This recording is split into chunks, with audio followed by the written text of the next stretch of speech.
Santos দিয়ে শুরু, বার্সায় উদীয়মান, রেকর্ড গড়ে পিএসজিতে আল হিলাল হলো কাল। ঘরের ছেলে ঘরে ফিরেই কি শেষ করবে ক্যারিয়ার? এভাবেই কি শেষ হয়ে যাবে নেইমার? নেইমার কি এভাবে শেষ হওয়ার পাত্র? ফুটবলে নতুন মাত্রা সৃষ্টি করতে জন্ম হয়েছিল নেইমারের। ছোট্ট নেইমার হাঁটা শেখার আগেই যেন ফুটবলে লাথি মারতে শিখে গিয়েছিলেন। নেইমারের বাবার স্বপ্ন ছিল ফুটবলার হবেন, কিন্তু সংসারের অভাবের কারণে তা আর হয়ে ওঠেনি। তাই তো ছেলেকে দিয়েই পূরণ করতে চেয়েছিলেন স্বপ্ন। ফুটবলই ছিল নেইমারের জীবনের সব। পাড়ার অলিতে গলিতে খেলতে খেলতে ক্লাব সান্তোসের নজরে পড়ে যান তিনি। এরপর ব্রাজিলিয়ান এই ক্লাবে করেন একের পর এক রেকর্ড। বার্সা, পিএসজি, আল হিলালে নেইমারের খেলা উপভোগ করেছেন অনেকেই, কিন্তু সান্তোসে থাকতে নেইমারের যে পারফরমেন্স ছিল তা হয়তো দেখা হয়নি আপনাদের। চলুন একটু চোখ বুলিয়ে আসি নেইমারের শুরুর জীবনটাতে। কতটা দুরান্তর সাথে শুরু করেছিলেন নেইমার, চলুন দেখি। সান্তোসে নেইমারের দুরান্ত স্কিল, ক্ষিপ্ততা আর ড্রিবলিং দেখে শুধু মুগ্ধই হবেন না, নেইমারের প্রতি অবাক হয়ে তাকিয়ে থাকবেন। চোখ খুলে নেইমারের এই স্কিলটা দেখুন। নেইমারের বয়স মাত্র 17 বছর। নেইমার একটা ফুটবলারকে বল মোমেন্ট থেকে আউট করে বল সামনে নিয়ে আগালেন। সামনে নেইমারকে আটকাতে আছে আরেকটা ফুটবলার। চোখের পলকে বল রাইট টানে সেই ফুটবলারকেও বোকা বানালেন। কি এখানেই শেষ?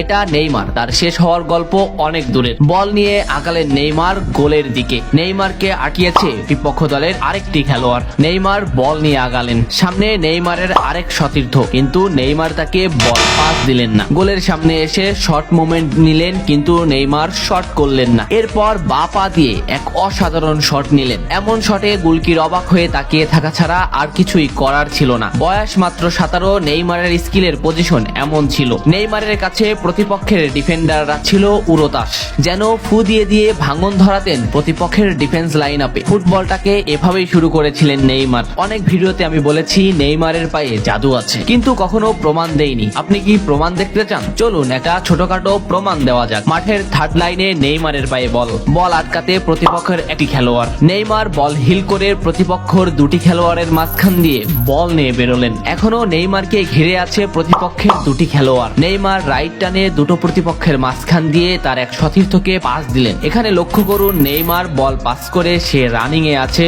অর্থাৎ সে বোঝাতে চাচ্ছে তার অব্দি বল পৌঁছাও। ও তাই করলো। এই পজিশনটা লক্ষ্য করুন। নেইমারকে ঘিরে আছে প্রতিপক্ষের 5টি খেলোয়াড়। নেইমার বল নিয়ে আগালেন। এত ফুটবলারের ভিতরও কি সে একা গোল করতে পারবে? চলুন দেখি। নেইমার বল নিয়ে আগালেন। এই পজিশনটা লক্ষ্য করুন এবং অবাক হওয়ার জন্য প্রস্তুতি নেন। আপনার ভাবনার আগেই নেইমার এখান থেকে বল ড্রিবলিং করলেন। ডিফেন্ডারের হাতের দিকে লক্ষ্য করুন, সে নেইমারের কাছে সারেন্ডার করেছে। এই পজিশনে নেইমারের পায়ে যদি বল থাকে তাহলে সেটা না দেখেও বিশ্বাস করতে পারেন এটা গোল হবেই, এবং শেষমেশ তাই ঘটে গেল। এমন স্কিল হয়তো কোনো জাদুকরের পক্ষেই সম্ভব। এতগুলো ডিফেন্ডারকে পার করে এত সফল স্কিল করে বল গোল পর্যন্ত পৌঁছানো সত্যি জাদুর বিষয়। নেইমার কি আসলে জাদু জানে? কমেন্ট করে জানান। ও আরেকটা বিষয়, আপনারা ভিডিও দেখছেন কিন্তু সাবস্ক্রাইব করছেন না। ভিডিওতে লাইক কমেন্ট না করলে কিভাবে বুঝবো আপনারা নেইমার ফ্যান? সান্তোসে প্রথম ম্যাচ, 7 নম্বর জার্সি পরে নামলো একটা হ্যাংলা পাতলা ছেলে। কে জানতো তার গভীরতা? এই পজিশনে নেইমারের সামনে প্রতিপক্ষের দুটি খেলোয়াড়। নেইমার প্রথম ডিফেন্ডারকে বল মোমেন্ট থেকে আউট করলেন।